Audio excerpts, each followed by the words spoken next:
Whether it's your first time here or you're a regular here at Mr. Super Oz, I just want to thank you for tuning in to the channel.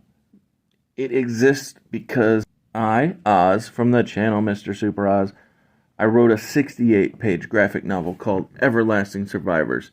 Volume 1 is called All Day Long. If you follow the link in the description of this video, you can get yourself hats, shirts, posters, all kinds of fun things. But most importantly, you can get the story itself. And the more people that pick up the story, the greater the chances are that there can be continued adventures with these heroes. If you could, give it a like, subscribe if you haven't already, leave a comment, enjoy.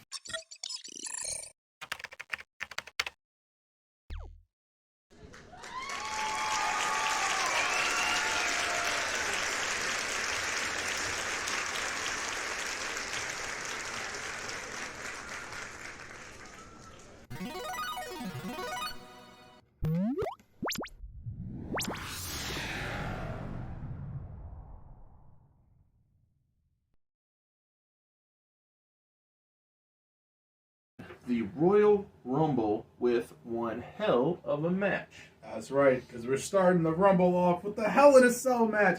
Team Angle with Stacy on the outside of the cell versus the Hardcore Vice. And man, listen, this has been a long time coming for Angle. He is chopping at the bit. So by the time that Hardcore Vice finally finishes making their entrance, he is already on Raven. He charges him, and the fight is on.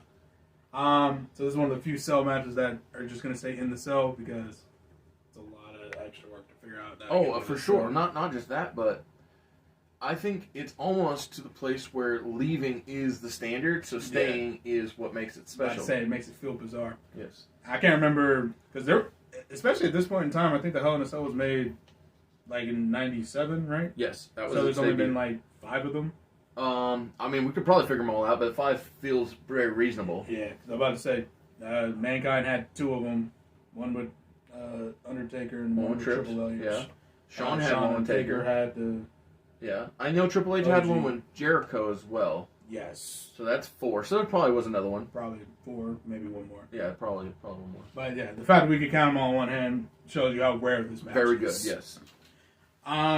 But yeah, there's a lot of back and forth. The feel is very reminiscent to an old ECW, like think ECW in a cage. That's basically it. I like it. Trash cans, tables, kendo sticks. Well, and the beauty of the Hell in a Cell is you've got the room between the cage and the ring. Exactly.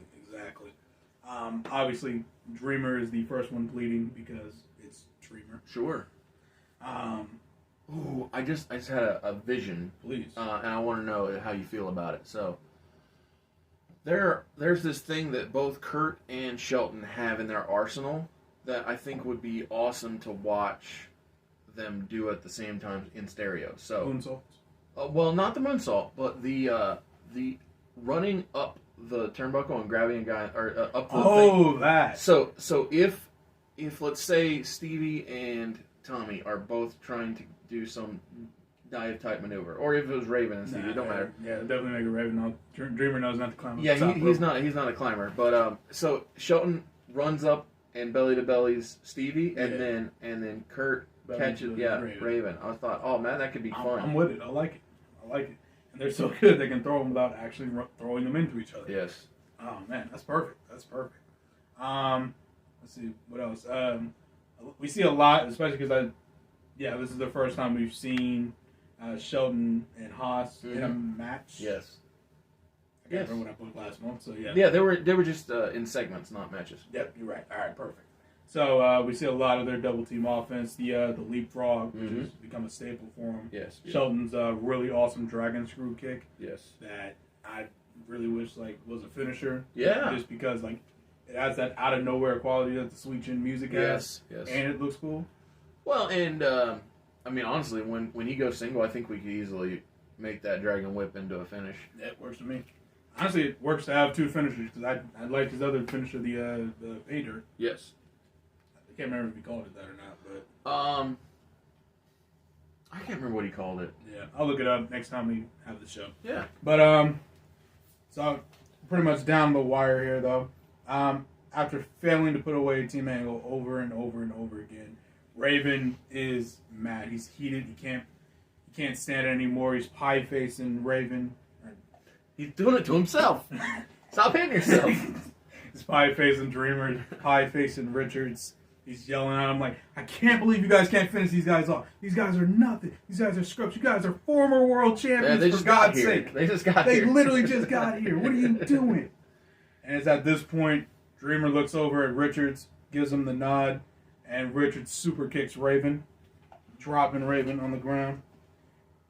Dreamer picks up Raven, hits the Spicoli driver. Yep. R.I.P. to the Spicoli. Yes. Through a table. And then they request to be let out of the cage. The ref says, I'm not going to stop these guys. Of course, yeah. Lets them out of the cage. They leave Raven high and dry. This ain't blood and guts. You ain't forfeiting. I'm about to say, no forfeit if you leave. I don't care. Or technically, that's war games. But you get the point. Yeah, listen. Same difference. If you didn't say anything, no one would have thought about it. So Team Angle, of course, takes advantage. Surround Raven. Raven is slowly coming into the realization that he's by himself. And he's starting to beg off Kurt, like, listen, What happened was, what had happened, it was a misunderstanding. Me and you have had a lot of great matches. I feel like we've created a great rapport. Like, you're from Philadelphia. I wrestled in Philadelphia. I feel like we got we're brothers in love, there. right? And then, of course, Stacy walks in after those two walk out, kicks Raven from behind. I like that you're tying her into it. That's good. Hey, listen, she had to get some payback after all those Raven effects. The Wrestling's Greatest Tag Team hits a leapfrog on Raven, pushes him into an angle slam for the 1, 2, 3, and that is that for this Hell in a Cell contest. Team Angle with the victory. That's beautiful. Thank you. Due to your booking of the first match, yes, due to the hellacious nature of said match, if you will, it's actually helped me figure out my first SmackDown match. So we open with the Regal counter threat accompanying Cruiserweight Champion Bishop Storm to the ring. Nice. And then we get that, who's that jumping out the sky, Rey Mysterio? Exactly. So what I decided, though, while you were talking, I was like, the crowd is going to be spent given all of that. So what I decided was William Regal and all his boys are going to be on the apron, right? Mm-hmm. While Terry is jaw-jacking and, like, I'm going to have her doing that thing. And so Regal, one side of the ring, Test on another, Nowinski on another, and then Terry is up talking to Storm. And while she's talking to Storm, Ray is not distracted by the heels. He just kicks Storm in the back. He bumps into Terry. Terry falls to the mat. 619, West Coast Pop, 1, 2, 3, new Cruiserweight Champion, Rey Mysterio. The crowd goes wild, and the other thing it does is it keeps Ray healthy and with good energy to go into the Royal Rumble match. Love it. Love it. And so that's just a way to give the crowd both fun, love, and attention, but also a breather from all of the stuff they just... Insanity. Exactly. So, before we get to the next Raw match, again, we're cooling down the crowd. We're letting everybody think. So we go back and we see the little tumbler, right? Yeah. Steph's on one side of the tumbler, Eric's on the other side, and while the balls are tumbling, we see Rodney Mack walk up, and he smiling pretty with his new smiling pretty with that TV title, but he does not put his hand in the tumbler to get his number out. Teddy Long does it for him because Teddy he's manager. He's representation, he's representing this man, yeah. And so Rodney is not affected by his number. He no-sells it completely and walks away. But what number could he have? Could be anything. And so before we get back to the ringside, Chris Jericho walks up, puts his hand in, grabs the ball out, opens it up, and he just smiles. So Jericho walks off, and then that's when we go to ringside, where the ring announcer says, "It is now time for the Women's Championship match." That's right. So, out comes Trish, out comes Victoria, and out comes Molly Holly, the women's champion. These three have a little epic stare down. A lot of work to get there for Victoria and Trish, kind of. Actually, Well, I mean, in hindsight, no, there was no work done. They had good matches. That's the important thing. Yeah, they had good matches, but it was more of them taking advantage of who their opponents were. Absolutely. But they're both good segments. I liked them. Absolutely. But this is another classic women's championship match. I think Molly's had a great match with both of these women individually. Definitely in real life. Yes, between the two. I can't remember. Has Victoria and Trish ever wrestled? Oh yeah, they had feuds. They had feuds for the strap. Okay, that's what I thought, but I couldn't. It didn't jump out to me. Yeah, so Victoria was both heel and face at separate times. Okay. So when she was working babyface, she had a feud with Molly, but when she was working heel, she had a feud with Trish. Got it. Okay, that's how that worked out. Yep. All right, makes sense. But yeah, this is a nice, fun, back and forth match. Real heavy favorite is Molly. Obviously, everybody loves Molly Holly. But most of this is Molly going for the pin on either Trish or Victoria, and the other breaking it up. Mm-hmm. Well, and the other thing is that Victoria, obviously a big-time cheater with her faction, but also Trish was not exactly a goody two-shoes all throughout the year of 2002, because her and Lita were doing nefarious things throughout. Exactly. And the people remember that. Yes. But and if they didn't, I reminded them. Yeah, there you go. But it pretty much break down. Molly's up top going for the Molly go round, but Victoria does the whole split the legs, crotches herself on the turnbuckle. She's trying to navigate her for a superplex. When Trish comes in, smacks Victoria with a chair, pushes her off, and then hooks Molly up for like the Stratusfaction Bulldog. And Bulldogs are off the top rope for the 1, 2, 3. Trish Stratus is the new women's champion. That's cool. Yeah, big work there from Trish. And big title change. Yeah, we did them back to back. Completely deflates the crowd. They're like, they're just sadness in their eyes. They defeated poor Molly. So, because the crowd is down, we have some guys that come out and they like to take advantage of that. So, I wish I'd have been doing this sooner, but I'm gonna have Just Incredible coming out doing the choppy, and Paul White Big Show. He's gonna come out Too Sweet, and they're gonna do a little tribute band thing to the places they come from, right? Of course. And so they're just acting up to the crowd and leaning into their dissatisfaction. But when the Best First Generation BFG's music hits, they don't play to the crowd. They don't do any of that ha-ha fun. They are all go, and they are like a beat-down city. So Booker is going at A-Train hard. He's leaving his handprint in that hairy chest. And they work their way to the outside of the ring. Nice. So Scott Steiner and Paul White are fighting hard too, but they're going in a different direction because again, this is Tornado Rules. Yeah, about to say, it's extreme. It's all over the place. While those pairings are off around the ringside, Kevin Nash gets a jackknife on Just Incredible and pins him in dead center in the ring. Okay. 1, 2, 3, and the reason being is this is Just Incredible's last appearance with the company. Oh dang! Okay. And so yeah, it's okay. He's let go literally the next day. Oh. Okay. And so I wanted to use the favors on the way out. Well, I wanted to use Justin to bolster the Best First Generation, who is doing great work with the titles, but also I wanted to keep the other two members of the group far away from the fall so that kind of separates them. Exactly. Yeah. And so, due to unusual bookings with this show, and by that I mean, we didn't talk about it until we pushed record. Yeah. We actually are going from that match from SmackDown. Unlikely. I can do a little buffer real quick. Oh, okay. You got a middle piece. Okay, go for it. So backstage, Steph and Bish are rolling the thunder like, all right, let's get Raven in here to get his number. And that's when the AEW president, Mick Foley, comes in. Big pop in the crowd. Yeah, absolutely. And says, so listen about that. Raven's in the trainer's room. He should be fine to go for Raw tomorrow, but he ain't wrestling tonight. Right, and the reason that Raven was coming for his number is because, like, Eric and Steph both agreed that all champions are eligible for the match. Exactly. So Mick apologizes. He knows you guys made a big promise, but he has something real special. Mick takes a number and leaves, says you guys will find out when you find out. Very cool. I like that.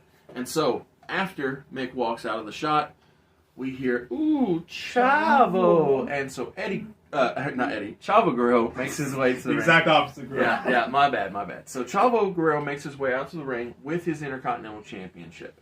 So he requested to get the first entrance because champion's prerogative. Not only champion's prerogative, but he wants to come out and he wants to play to the crowd. He's doing the shimmy. He's doing the shake. He's showing off the title. It's a beautiful strap.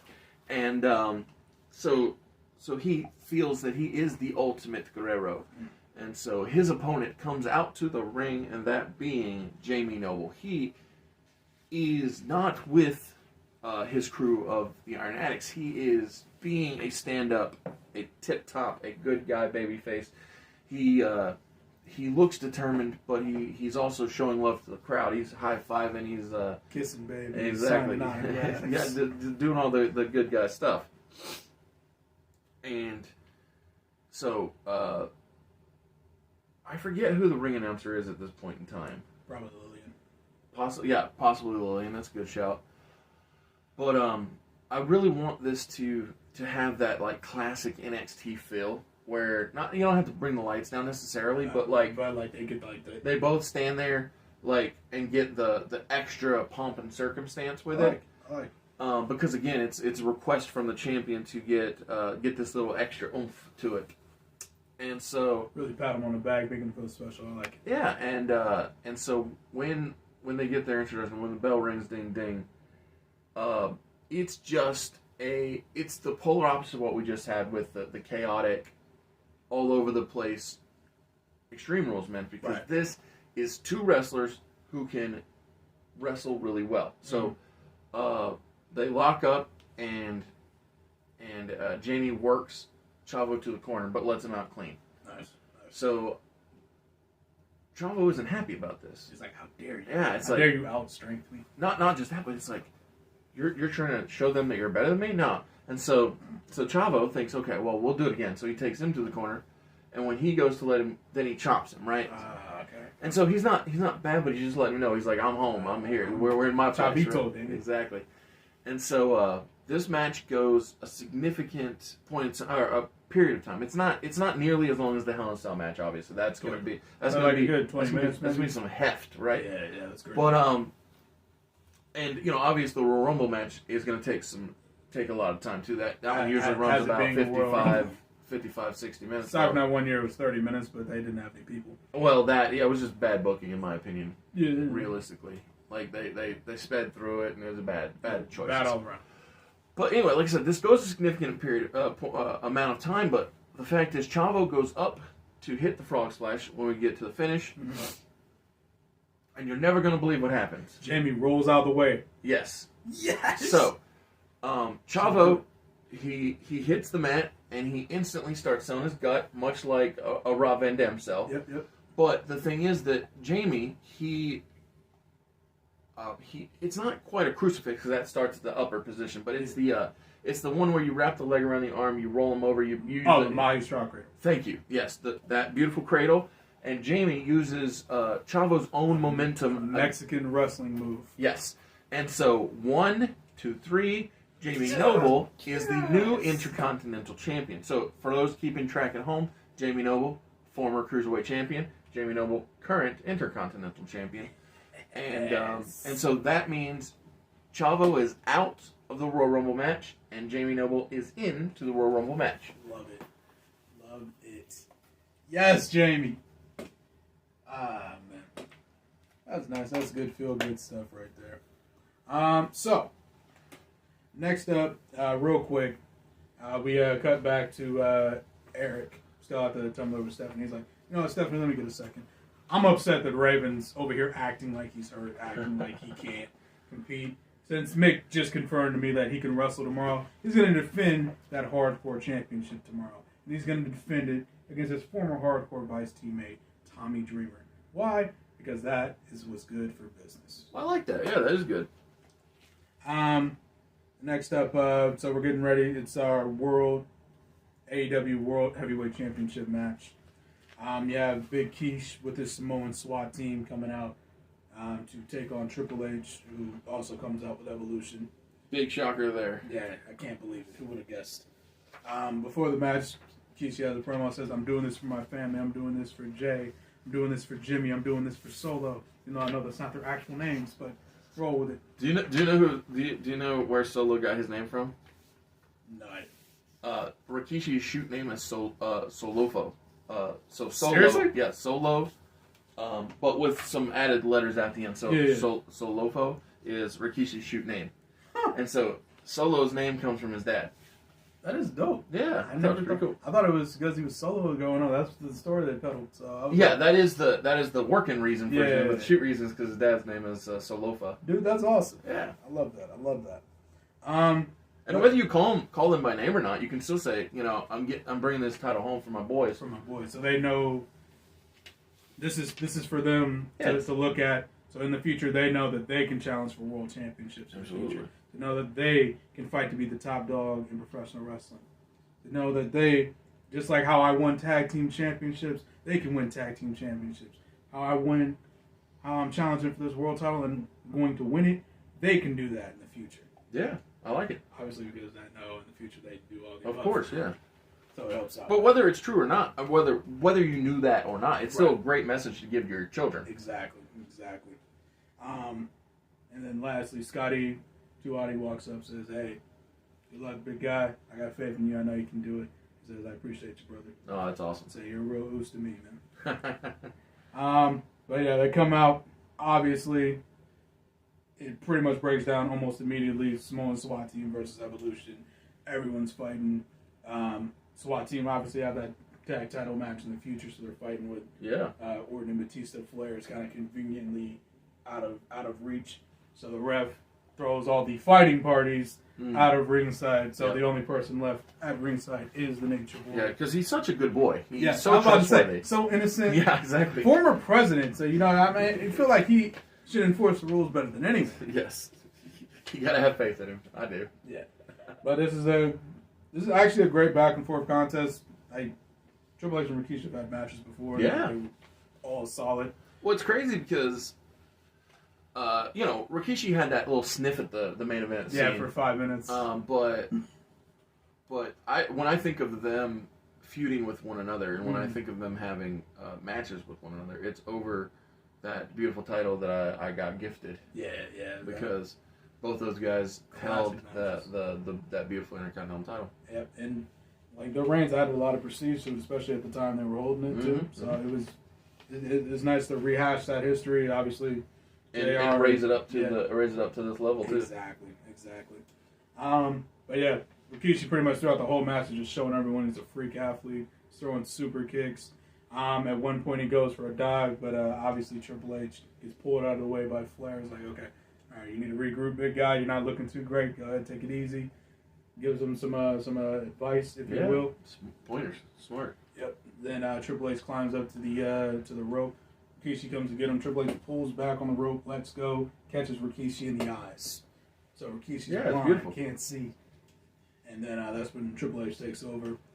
We do some etc. Eventually get to the point we get the Rikishi driver. Obviously Rikishi's still a little blind, can't see. Hooks the inside leg. Biggest mistake that a wrestler can do.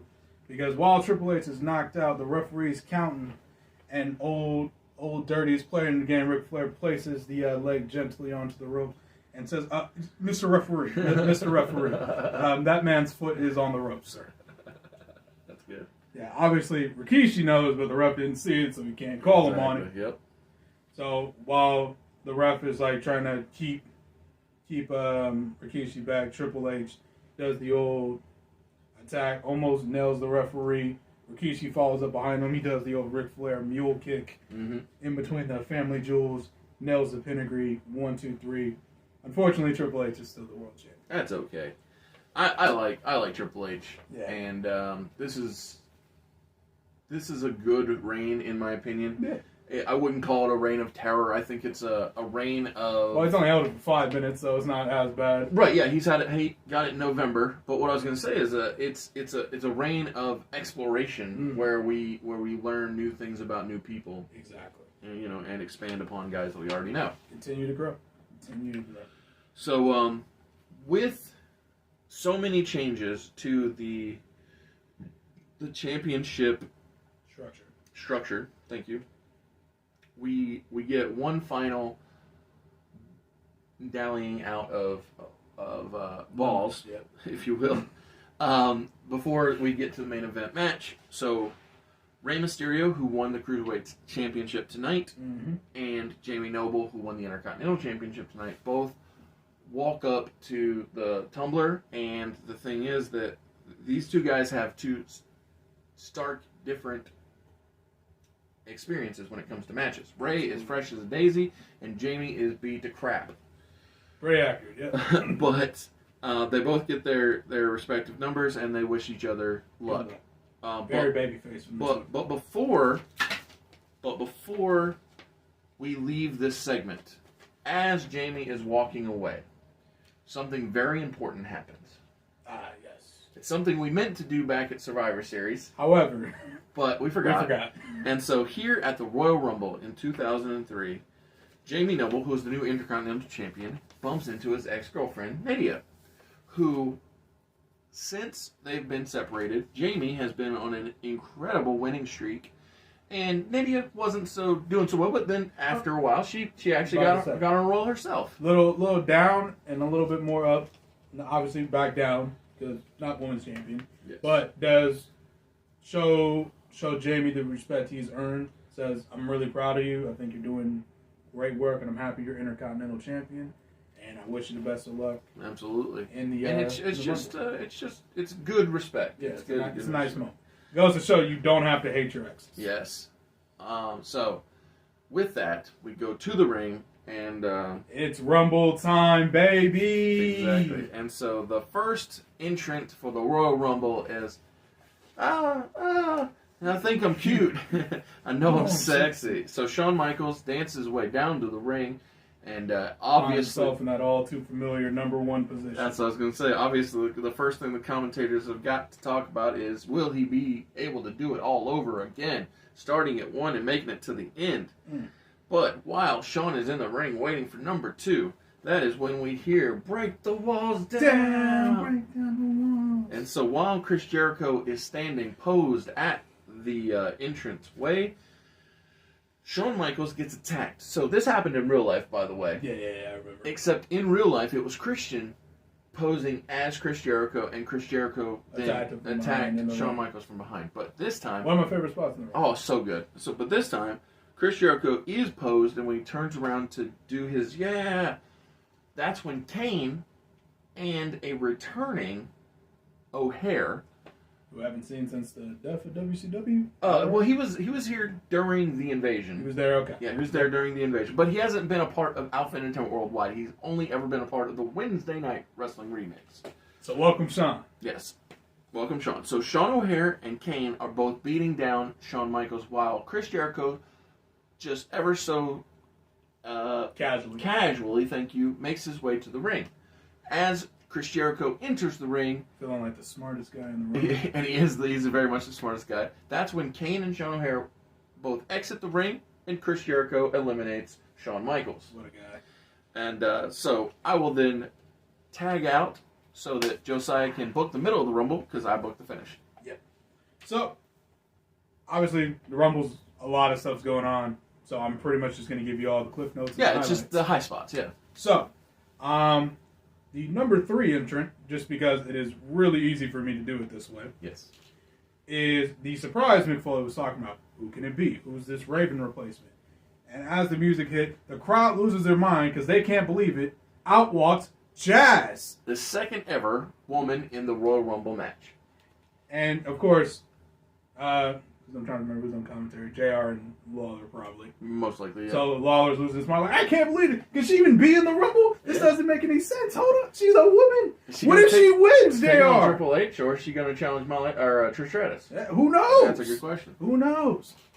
And obviously Jericho's shocked because he's like, wait, hold up. Is this a thing? Is this legit? Yeah. And then obviously, I think that it makes really good sense to put her in at 3, since Jericho had that long-standing feud with China. hey, that's exactly why I did it. Yeah, that's smart. It was so easy. And of course, Jericho, once he regains his wits, is like, okay, whatever. It's fine. I'm big Jericho. I'm big man. He's flexing on her, telling her he's the greatest to ever do it. Runs down the list of accolades: former world champion, intercontinental champion. I think he won the U.S. title at some point. Can't remember. Point being, Well, he's definitely TV champion in WCW. So. Yes, definitely the TV champion. He probably was U.S. champion. Yeah, cruiserweight champion. Absolutely. God damn, I think he actually did it all at this point already. Probably, yeah. He just was recently a tag champ. Yeah, oh my god. Man, that guy's just so easy to just be a champ. Yes. Anyway, Jazz, once she finally gets tired of hearing Jericho talk, pops him up, hits him with the triple power bomb, throws him out of the ring. Crowd loses their mind. That's fun. Yeah, because I mean, instant karma. Gotta love the instant karma. Absolutely. Skip ahead a little bit. You have Kurt Angle coming out, and then eventually Team Angle comes out with him. Okay. Kurt is thrown out of the ring by Christian. However, Kurt is saved by Team Angle from elimination. Yep. Pulls him back in, but then Christian immediately grabs Kurt, throws him out the other side of the ring, and he is now eliminated. Cool. So, next up, Van Dam knocks out Team Angle. He throws Billy Gunn, who entered at some point, out of the ring, and he's saved by Goldust, who isn't in the match. Right, but he's was showing that he's a good man. He's a good friend. Billy Gunn, obviously, is just standing there on the apron, perplexed like a moron, instead of getting back in the ring. So Van Dam just super kicks him in the chin, Sure. and he falls out. Nothing wrong with that. John Cena eliminates Rob Van Dam. Because, Yeah, of course, yeah. Stories. long-standing rivalry. And I will now kick it over to Oz to tell you about the last 8. So, Rodney Mack, Rey Mysterio, Booker T, Kevin Nash, Scott Steiner, and Jamie Noble. They all entered the Royal Rumble match, and they've all done really well. So, but the thing is, Jamie Noble, he was the earliest entrant from the SmackDown champions. And We'll say he's number 4, just for fun. yeah, 4 or 5, early. The thing Really? is, the thing is, Jamie Noble lasts 30 minutes in this match What a after having a significantly strong showing with Chavo Guerrero and winning the Intercontinental title. Absolutely. So that's important because the final 8 are Chris Jericho. Wait, you eliminated Jericho earlier. So Rob Van Dam. Sorry. Nope, Cena. Oh, Cena? Okay, that's fine. So the final 8 are John Cena, The Rock, Christian, Hurricane, Batista, The Undertaker, Brock Lesnar, and Jamie Noble. So Jamie Noble... We'll say Brock entered at 30, just because. Okay, that's cool. But yeah, so Brock Lesnar back from his suspension, That's right. and he is down into the final 8. But more importantly than that, Brock Lesnar is in the final 4. It's Dave Batista, it's The Undertaker, it's Brock Lesnar, and it's The Rock. They are the final 4 guys in the Royal Rumble of 2003. So the reason I do it this way is because The Rock gets eliminated from the final 4, leaving The Undertaker to take on 2 Raw guys, that being Dave Batista and Brock Lesnar. What a fight. So the reason that this is happening is because The Undertaker has been having multiple handicap matches, whether it's him and Palumbo versus 3 guys or 2 guys versus him, and he's been getting beat down by multiple dudes. He's used to being just by himself fighting everyone in the world. And so this is an example of Biker Taker, of the American Badass, doing, I think Jim Ross called him throwing soup bones, which I never quite got, but just heavy hits to young Dave. And Sure, it's one of those old Oklahoma sounds. probably, yeah, and then so he's doing his best to throw hands at young Dave and Big Brock, and eventually the Undertaker succumbs to the 2-on-1 and gets eliminated, and it is now 2 young guns two fresh faces. The final two guys in the Royal Rumble are Dave Bautista of Evolution and Brock Lesnar out to end Evolution. And so Brock Lesnar eliminates Dave Bautista and punches his ticket to the main event of WrestleMania 19 at Safeco Field in Seattle, Washington.